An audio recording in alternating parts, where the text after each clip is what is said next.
At least minimum ಒಂದು 10 ಕೋಟಿಯನ್ನ ಮಾಡಬೇಕು ಅನ್ನೋದು ನನ್ನ ಉದ್ದೇಶ. I think I chose the right academy because the mentors are really very good and the staff are very kind. Can't depend on your parents for everything. Proud Mr. Manoj Kumar is doing a marvelous job to improve the economy of the Karnataka.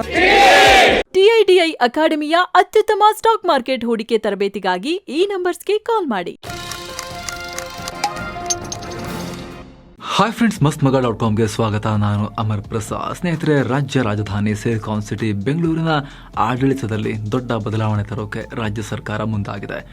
ಅವೈಜ್ಞಾನಿಕವಾಗಿ ರೂಪಿಸಲಾಗಿದೆ ಅಂತ ಹೇಳಲಾಗೋ ಬೃಹತ್ ಬೆಂಗಳೂರು ಮಹಾನಗರ ಪಾಲಿಕೆ ಅಥವಾ BBMPಯನ್ನು 5 ಸಣ್ಣ ನಗರ ಪಾಲಿಕೆಗಳನ್ನಾಗಿ divide ಮಾಡೋಕೆ ಮುಂದಾಗಿದೆ.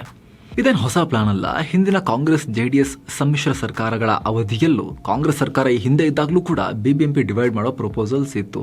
ಈಗ ಸಿದ್ದರಾಮಯ್ಯ ನೇತೃತ್ವದ ಸರ್ಕಾರ BBMP ಚುನಾವಣೆಯನ್ನು ಮೈಂಡಲ್ಲಿಟ್ಕೊಂಡು ಇದನ್ನು ಕಾರ್ಯರೂಪಕ್ಕೆ ತಂದೇ ಬಿಡೋಕೆ ರೆಡಿಯಾಗಿದೆ ಅನ್ನೋ ಸುದ್ದಿ ಇದೆ. ಇದೇ ಕಾರಣಕ್ಕೆ ಈ ಪ್ಲಾನ್ ವಿರುದ್ಧ ಆಲ್ರೆಡಿ ಅಪಸ್ವರ ಕೂಡ ಶುರುವಾಗಿದೆ. ಅಲ್ಲದೆ BBMP ಡಿವೈಡ್ ಆದರೆ ಕೆಲ ಭಾಗಗಳಲ್ಲಿ ಕನ್ನಡಿಗರೇ ಅಲ್ಪಸಂಖ್ಯಾತರಾಗ್ತಾರೆ ಅಂತಲೂ ಅಪಸ್ವರ ಇದೆ. ಹಾಗಿದ್ರೆ ಏನಿದು ಪ್ರಪೋಸಲ್? BBMPನಲ್ಲಿ ಏನೆಲ್ಲ ಬದಲಾವಣೆ ತರೋ ಪ್ರಪೋಸಲ್ ಇದೆ, ಇದರಿಂದ ಆಗೋ ಉಪಯೋಗ ಏನು, ಅನನುಕೂಲಗಳೇನು, ಎಲ್ಲವನ್ನ ಕ್ವಿಕ್ ಆಗಿ ಎಕ್ಸ್ಪ್ಲೇನ್ ಮಾಡ್ತೀವಿ. ಕಡೆ ತನಕ ಮಿಸ್ ಮಾಡದೆ ನೋಡಿ. 5 ಪಾಲಿಕೆಗಳ ಸ್ಥಾಪನೆಗೆ ಬಿಲ್ ರೆಡಿ. ಸ್ನೇಹಿತರೆ, ಕಳೆದ ಆಲ್ಮೋಸ್ಟ್ 5 ವರ್ಷಗಳಿಂದ BBMP ಚುನಾವಣೆ ಆಗಿಲ್ಲ. ಅಧಿಕಾರಿಗಳು ನಡೆಸ್ತಾ ಇದ್ದಾರೆ. 2021ರಿಂದ BBMPಯಲ್ಲಿ ಕಾರ್ಪೊರೇಟರ್ಗಳೇ ಇಲ್ಲ. ಚುನಾವಣೆಯನ್ನ ಸರ್ಕಾರಗಳು ಪೋಸ್ಟ್ಪೋನ್ ಮಾಡ್ತಾನೆ ಬರ್ತಾ ಇದ್ದಾರೆ. ಈ ಬಗ್ಗೆ ಹೈಕೋರ್ಟ್ ವಾರ್ನಿಂಗ್ ಕೊಟ್ಟು ಈ ವರ್ಷ ಮಳೆಗಾಲ ಮುಗಿದ ಮೇಲೆ ನಗರದ 225 ವಾರ್ಡ್ಗಳಿಗೆ ಎಲೆಕ್ಷನ್ ಆಗಲೇಬೇಕು ಅಂತ ಡೆಡ್ಲೈನ್ ಕೊಟ್ಟಿತ್ತು. ಈಗ ಬೆಂಗಳೂರಲ್ಲಿ ಲೋಕಸಭೆಯ ಕಹಿ ಅನುಭವ ಪಡೆದಿರೋ ಕಾಂಗ್ರೆಸ್ ಸರ್ಕಾರ ನಗರ ಪಾಲಿಕೆ ವಿಭಜನೆ ಅಸ್ತ್ರ ಇಟ್ಕೊಂಡು ಚುನಾವಣೆ ಮಾಡೋಕೆ ಪ್ಲಾನ್ ಮಾಡಿದೆ ಅಂತ ಹೇಳಲಾಗ್ತಾ ಇದೆ. ಬರೋ ಜುಲೈನಲ್ಲಿ ವಿಧಾನಮಂಡಲದ ಜಂಟಿ ಅಧಿವೇಶನ ಇರುತ್ತೆ. ಈ ಅಧಿವೇಶನದಲ್ಲಿ BBMP ವಿಭಜನೆ ಬಿಲ್ ಪಾಸ್ ಮಾಡೋಕೆ ರಾಜ್ಯ ಸರ್ಕಾರ ತಯಾರಿ ನಡೆಸಿದೆ ಅಂತ ಹೇಳಲಾಗ್ತಿದೆ. ಕಳೆದ ವಾರ CM ಸಿದ್ದರಾಮಯ್ಯ ಅವರ ಬೆಂಗಳೂರಿನ ನಿವಾಸ ಕೃಷ್ಣದಲ್ಲಿ ನಡೆದ ಮೀಟಿಂಗ್ನಲ್ಲಿ ಈ ನಿರ್ಧಾರ ಕೈಗೊಳ್ಳಲಾಗಿದೆ. BDA ಸಚಿವರು ಆಗಿರೋ DCM DK ಶಿವಕುಮಾರ್ ಹಾಗೂ BBMP ಅಧಿಕಾರಿಗಳ ತಂಡ ಈ ಮೀಟಿಂಗ್ನಲ್ಲಿ ಪಾಲ್ಗೊಂಡಿದ್ರು. ಜೊತೆಗೆ ಸಚಿವರಾದ ರಾಮಲಿಂಗಾರೆಡ್ಡಿ, KJ ಜಾರ್ಜ್, ಜಮೀರ್ ಅಹಮದ್ ಖಾನ್, ಶಾಸಕರಾದ UB ವೆಂಕಟೇಶ್, ರಿಜ್ವಾನ್ ಅರ್ಷದ್ ಸೇರಿ ಹಲವರು ಇದರಲ್ಲಿ ಪಾಲ್ಗೊಂಡಿದ್ರು. ಕಾಂಗ್ರೆಸ್ ಲೆಕ್ಕಾಚಾರ ಏನು? ಆಗಲೇ ಹೇಳಿದ ಹಾಗೆ ಲೋಕಸಭಾ ಚುನಾವಣೆಯಲ್ಲಿ ಕಾಂಗ್ರೆಸ್ಗೆ ಇಲ್ಲಿ ಮುಖಭಂಗ ಆಗಿದೆ. 4ಕ್ಕೆ 4 ಕ್ಷೇತ್ರಗಳಲ್ಲಿ BJP ಕ್ಲೀನ್ ಸ್ವೀಪ್ ಮಾಡಿದೆ. ಖುದ್ದು DCM ಸಹೋದರ DK ಸುರೇಶ್ ಬೆಂಗಳೂರು ಗ್ರಾಮಾಂತರದಲ್ಲಿ ಮುಗ್ಗರಿಸಿ ಬಿದ್ದಿದ್ದಾರೆ. ಸೊ ಚುನಾವಣೆಗೆ ಹೋಗೋಕ್ಕೆ ಕಾಂಗ್ರೆಸ್ಗೆ ಇದು ಒಳ್ಳೆ ಟೈಮ್ ಅಂತ ಅನಿಸ್ತಾ ಇಲ್ಲ. ಹಾಗಾಗಿ ಪಾಲಿಕೆ ಡಿವೈಡ್ ಮಾಡಿದ್ರೆ ಒಂದಷ್ಟು ಸ್ಥಾನ ಗೆಲ್ಲಬಹುದು. 5 ಮೇಯರ್ ಸ್ಥಾನಗಳಿಗೆ ಕಾಂಗ್ರೆಸ್ ಅಭ್ಯರ್ಥಿಗಳನ್ನು ಆಯ್ಕೆ ಮಾಡಬಹುದು. ಆ ಮೂಲಕ ರಾಜಧಾನಿ ಬೆಂಗಳೂರಿನ ಮೇಲೆ ಕಂಟ್ರೋಲ್ ಸಾಧಿಸಬಹುದು ಅನ್ನೋ ಲೆಕ್ಕಾಚಾರ ಕಾಂಗ್ರೆಸ್ದು ಅಂತ ವಿಶ್ಲೇಷಣೆ. ಪಾಲಿಕೆ ಡಿವೈಡ್ ಆದರೆ BDA ಅಡಿಯಲ್ಲಿ ಬರೋ ಉಪನಗರಗಳು ನಗರ ಪಾಲಿಕೆ ವ್ಯಾಪ್ತಿಗೆ ಬರ್ತವೆ. ಆಗ ಒಟ್ಟಾರೆಯಾಗಿ ಸುಮಾರು 840 ಚದರ ಕಿಲೋಮೀಟರ್ ಪ್ರದೇಶ ಗ್ರೇಟರ್ ಬೆಂಗಳೂರಿಗೆ ಸೇರುತ್ತೆ ಅಂತ ಕಾಂಗ್ರೆಸ್ನವರು ಹೇಳ್ತಿದ್ದಾರೆ. ನಾವು BBMP ಡಿವೈಡ್ ಮಾಡೋಕೆ ಹೊರಟಿಲ್ಲ, ಆಡಳಿತ ವಿಕೇಂದ್ರೀಕರಣ ಮಾಡ್ತಾ ಇದ್ದೀವಿ. 5 ವಿಭಾಗಗಳಲ್ಲಿ ಹೊಸ ಪಾಲಿಕೆ ಆದರೆ ಮೇಯರ್ಗಳು, ಕಮಿಷನರ್ಗಳ ಮೇಲಿನ ಪ್ರೆಷರ್ ಕಮ್ಮಿ ಆಗುತ್ತೆ. ಪಾಲಿಕೆ ಮಟ್ಟದಲ್ಲೇ ಜನರ ಸಮಸ್ಯೆಗಳನ್ನು ನಿಭಾಯಿಸಬಹುದು, ಸೌಲಭ್ಯಗಳನ್ನು ವ್ಯವಸ್ಥಿತವಾಗಿ ಕೊಡ್ಬೋದು ಅಂತ ಕಾಂಗ್ರೆಸ್ನವರು ಹೇಳ್ತಿದ್ದಾರೆ.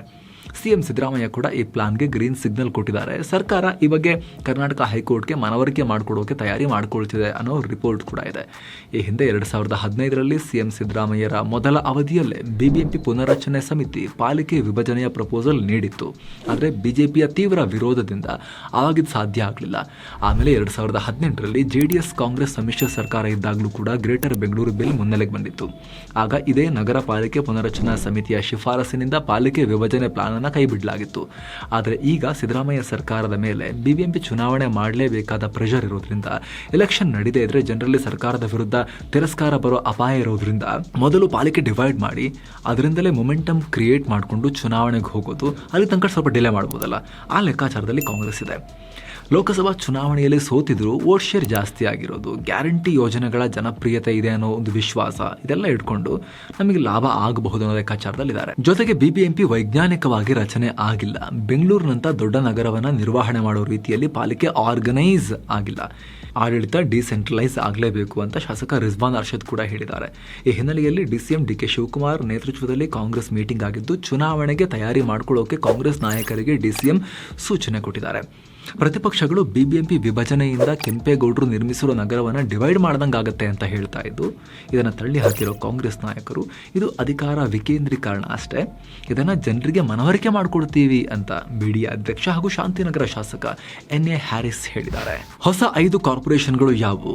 ಇವಾಗಿನ ಪ್ರಪೋಸಲ್ ಪ್ರಕಾರ ಬಿಬಿಎಂಪಿ ಕೇಂದ್ರ, ಉತ್ತರ, ದಕ್ಷಿಣ, ಪೂರ್ವ, ಪಶ್ಚಿಮ ಅಂತ 5 ನಗರ ಪಾಲಿಕೆಗಳಾಗಿ ಬಿಬಿಎಂಪಿ ಡಿವೈಡ್ ಆಗುತ್ತೆ. ಈ ವಿಭಜನೆ ಬಗ್ಗೆ ಮಾಜಿ ಚೀಫ್ ಸೆಕ್ರೆಟರಿ BS ಪಾಟೀಲ್ ನೇತೃತ್ವದ ಸಮಿತಿ ಒಂದಷ್ಟು ಮಾನದಂಡಗಳನ್ನು ಕೊಟ್ಟಿದೆ. ಒಂದೊಂದಾಗಿ ಅದನ್ನು ನೋಡ್ತಾ ಹೋಗೋದಾದ್ರೆ, ಮೊದಲಿಗೆ ಬಿಬಿಎಂಪಿನಲ್ಲಿ 3 ಹಂತದ ಆಡಳಿತ ಜಾರಿ ಮಾಡೋದು. 5 ಪಾಲಿಕೆಗಳ ಮೇಲೆ ಗ್ರೇಟರ್ ಬೆಂಗಳೂರು ಪ್ರಾಧಿಕಾರ ಕೆಲಸ ಮಾಡುತ್ತೆ. ಜೊತೆಗೆ ನೆಲಮಂಗಲ, ಹೊಸಕೋಟೆ, ಬಿಡದಿ, ರಾಮನಗರ, ಕನಕಪುರ, ದೇವನಹಳ್ಳಿ ಸೇರಿದಂತೆ ಬೆಂಗಳೂರಿನ ಸುತ್ತಮುತ್ತಲ ಪ್ರದೇಶಗಳನ್ನು ಬಿಬಿಎಂಪಿ ವ್ಯಾಪ್ತಿಗೆ ಸೇರಿಸೋದು. ಆ ಮೂಲಕ ವಾರ್ಡ್ಗಳ ಸಂಖ್ಯೆಯನ್ನು 400ಕ್ಕೆ 225ರಿಂದ 400ಕ್ಕೆ ತಗೊಂಡು ಹೋಗೋದು. ತಲಾ 5 ಪಾಲಿಕೆಗಳಲ್ಲಿ ತಲಾ 80 ವಾರ್ಡ್ಗಳಿರಬೇಕು ಅಂತ ಶಿಫಾರಸು ಮಾಡಿದ್ದಾರೆ. 5 ಬಿಬಿಎಂಪಿ ವಿಭಾಗಗಳ ಪೈಕಿ 154 ಚದರ ಕಿಲೋಮೀಟರ್ ವ್ಯಾಪ್ತಿಯ ಉತ್ತರ ವಿಭಾಗದಲ್ಲಿ ಏನೆಲ್ಲ ಬರುತ್ತೆ? ಬ್ಯಾಟರಾಯನಪುರ ಬರುತ್ತೆ, RR ನಗರ, ದಾಸರಹಳ್ಳಿ, ಯಶವಂತಪುರ ಮತ್ತು ಯಲಹಂಕ ಬರ್ತವೆ. 116 ಚದರ ಕಿಲೋಮೀಟರ್ ವ್ಯಾಪ್ತಿಯ ದಕ್ಷಿಣ ವಿಭಾಗದಲ್ಲಿ ಚಿಕ್ಕಪೇಟೆ, ಜಯನಗರ, ಬೊಮ್ಮನಹಳ್ಳಿ, ಬೆಂಗಳೂರು ದಕ್ಷಿಣ, ಶಾಂತಿನಗರ, BTM ಲೇಔಟ್. 212 ಚದರ ಕಿಲೋಮೀಟರ್ ವ್ಯಾಪ್ತಿಯ ಪೂರ್ವ ವಿಭಾಗದಲ್ಲಿ ಶಿವಾಜಿನಗರ, CV ರಾಮನಗರ, ಸರ್ವಜ್ಞನಗರ, KR ಪುರಂ ಹಾಗೂ ಮಹದೇವಪುರ.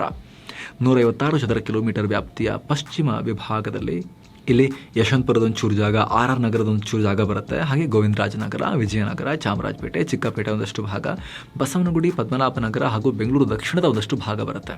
ಇನ್ನು 72 ಚದರ ಕಿಲೋಮೀಟರ್ ಜಾಗದ ಬಿಬಿಎಂಪಿ ಕೇಂದ್ರ ವಿಭಾಗದಲ್ಲಿ ಗಾಂಧಿನಗರ, ಹೆಬ್ಬಾಳ, ಪುಲಿಕೇಶಿ ನಗರ, ಮಲ್ಲೇಶ್ವರಂ, ರಾಜಾಜಿನಗರ, ಮಹಾಲಕ್ಷ್ಮಿ ಲೇಔಟ್, ಶಿವಾಜಿನಗರ ಹಾಗೂ RR ನಗರಗಳ ಒಂದಷ್ಟು ಭಾಗ ಬರ್ತವೆ. ಬಿಬಿಎಂಪಿ ವಿಭಜನೆಗೆ ತೀವ್ರ ವಿರೋಧ. ಬಿಬಿಎಂಪಿ ವಿಭಜನೆ ಶುರುವಾದ ಕಾಲದಿಂದಲೂ ರಾಜಕೀಯ ಪಕ್ಷಗಳು, ಸಂಘಟನೆಗಳು, ಸಾರ್ವಜನಿಕ ವಲಯದಲ್ಲಿ ವಿರೋಧ ಕೇಳಿಬರ್ತಾನೆ ಇದೆ. ಕಾಂಗ್ರೆಸ್ನ ಕೆಲ ಮಾಜಿ ಬಿಬಿಎಂಪಿ ಸದಸ್ಯರೇ ಇದಕ್ಕೆ ವಿರೋಧ ಎತ್ತುತ್ತಾ ಇದ್ದಾರೆ. ಮೊದಲಿಗೆ ಮತ್ತೊಮ್ಮೆ ಚುನಾವಣೆ ಮುಂದೂಡೋಕೆ ಈ ವಿಭಜನೆ ಪ್ರಕ್ರಿಯೆ ಶುರು ಮಾಡಲಾಗ್ತಿದೆ ಅನ್ನೋ ಟೀಕೆ ಕೂಡ ಇದೆ. ಆದರೆ ಸದ್ಯ ಮೇಲ್ನೋಟಕ್ಕೆ ಚುನಾವಣಾ ತಯಾರಿಯೂ ನಡೀತಿರೋ ಥರ ಕಾಣಿಸ್ತಾ ಇದೆ. ಜೊತೆಗೆ ಬಿಜೆಪಿ ಹಿರಿಯ ಶಾಸಕ ಎಸ್ ಸುರೇಶ್ ಕುಮಾರ್ ಈ ಹಿಂದೆ ದಿಲ್ಲಿ ಪಾಲಿಕೆಯನ್ನು ವಿಭಜಿಸಿ ಸಮಸ್ಯೆಗಳುಂಟಾಗಿ ಮತ್ತೆ ಒಂದೇ ಪಾಲಿಕೆ ಮಾಡಲಾಯಿತು, ಬೆಂಗಳೂರಲ್ಲಿ ಆ ರೀತಿ ಆಗಬಾರ್ದು, ವೈಜ್ಞಾನಿಕವಾಗಿ ಚರ್ಚೆ ಆಗಲಿ ಅಂತ ಹೇಳಿದ್ದಾರೆ. ಪಾಲಿಕೆ ವಿಭಜನೆಯಾದರೆ ಕೆಲ ಪಾಲಿಕೆಗಳ ಅಡಿಯಲ್ಲಿ ಕನ್ನಡಿಗರು ಅಲ್ಪಸಂಖ್ಯಾತರಾಗೋ ಭಯ ಇದೆ ಅಂತ ಹೇಳಿದ್ದಾರೆ. ಅಲ್ಲದೆ ಬಿಜೆಪಿ JDSಗಳು ಬೆಂಗಳೂರಿನ ಅಖಂಡತೆ ಉಳಿವಿಗೆ ಬಿಬಿಎಂಪಿ ಅಸ್ತಿತ್ವ ಮುಂದುವರಿಬೇಕು, ವಿಕೇಂದ್ರೀಕರಣದ ನೆಪದಲ್ಲಿ ನಗರವನ್ನು ಡಿವೈಡ್ ಮಾಡಿದ್ರೆ ಅಭಿವೃದ್ಧಿಗೆ ಧಕ್ಕೆ ಆಗುತ್ತೆ, ಕನ್ನಡಿಗರ ಭಾವನೆಗೆ ಪೆಟ್ಟಾಗುತ್ತೆ, ವಿಭಜನೆ ಬದಲು ಇನ್ನಷ್ಟು ಅಧಿಕಾರ ವಿಕೇಂದ್ರೀಕರಣ ಇದರ ಒಳಗೇನೆ ಮಾಡೋದು ಉತ್ತಮ, ವಿಭಜನೆ ಆಗಲೇಬೇಕು ಅಂದರೆ ಇದರ ಬಗ್ಗೆ ಸಾರ್ವಜನಿಕವಾಗಿ ಚರ್ಚೆ ಆಗಬೇಕು ಅಂತ ಹೇಳ್ತಾ ಇದ್ದಾರೆ ಬಿಜೆಪಿ JDSನವರು. ಈ ನಿರ್ಧಾರ ಬೆಂಗಳೂರಲ್ಲಿರೋ ಕನ್ನಡಿಗರಿಗೆ ಮಾರಕ ಆಗುತ್ತೆ ಅನ್ನೋದು ಕರ್ನಾಟಕ ರಕ್ಷಣಾ ವೇದಿಕೆಯ ಅಭಿಪ್ರಾಯ ಕೂಡ ಹೌದು. ಬೆಂಗಳೂರು ಮಹಾನಗರ ವಲಸಿಗರು ತುಂಬ ಇದ್ದಾರೆ. ವಲಸಿಗರಿಂದ ಭೌಗೋಳಿಕ, ಸಾಮಾಜಿಕ, ಸಾಂಸ್ಕೃತಿಕ ಔಟ್ಲುಕ್ ಚೇಂಜ್ ಆಗ್ತಾ ಇದೆ. ಮೂಲ ನಿವಾಸಿಗಳಾದ ಕನ್ನಡಿಗರೇ ಕೆಲವೊಂದು ವಿಭಾಗಗಳಲ್ಲಿ ಮೈನಾರಿಟಿಗೆ ಹೋಗ್ಬಿಡಬಹುದು ಅಂತ ಹೇಳ್ತಾ ಇದ್ದಾರೆ. ಅಲ್ಲದೆ ಈಗ ಆಲ್ರೆಡಿ ಪಾಲಿಕೆಯಲ್ಲಿ 8 ವಲಯಗಳು ರಚನೆಯಾಗಿ ಅಧಿಕಾರ ವಿಕೇಂದ್ರೀಕರಣ ಆಗಿದೆ. ಈ ವಲಯಗಳ ಆರ್ಥಿಕ ಶಕ್ತಿ ಜಾಸ್ತಿ ಮಾಡಿ ಅವುಗಳು ಅಟಾನಮಸ್ ಆಗಿ ಕೆಲಸ ಮಾಡೋಕೆ ಕ್ರಮ ತಗೊಂಡ್ರೆ ಸಾಕು. ಇದರಿಂದ ವಿಕೇಂದ್ರೀಕರಣದ ಜೊತೆಗೆ ಆಡಳಿತ ಈಸಿ ಆಗೋಕ್ಕೂ ಸಾಧ್ಯ ಆಗುತ್ತೆ ಅನ್ನೋ ಒಪಿನಿಯನ್ ಇದೆ. ಒಂದು ವೇಳೆ ಪಾಲಿಕೆ ಡಿವೈಡ್ ಆದರೆ ಬೆಳಗಾವಿಗೆ ಬಂದ ಪರಿಸ್ಥಿತಿ ಬೆಂಗಳೂರಿಗೆ ಬರುತ್ತೆ ಅಂತ ಕೂಡ ಕೆಲವರು ಆತಂಕ ವ್ಯಕ್ತಪಡಿಸಿದ್ದಾರೆ. Thank you so much. ಮತ್ತೆ ಭೇಟಿ ಆಗ್ತಿರೋಣ. ನಮಸ್ತೆ.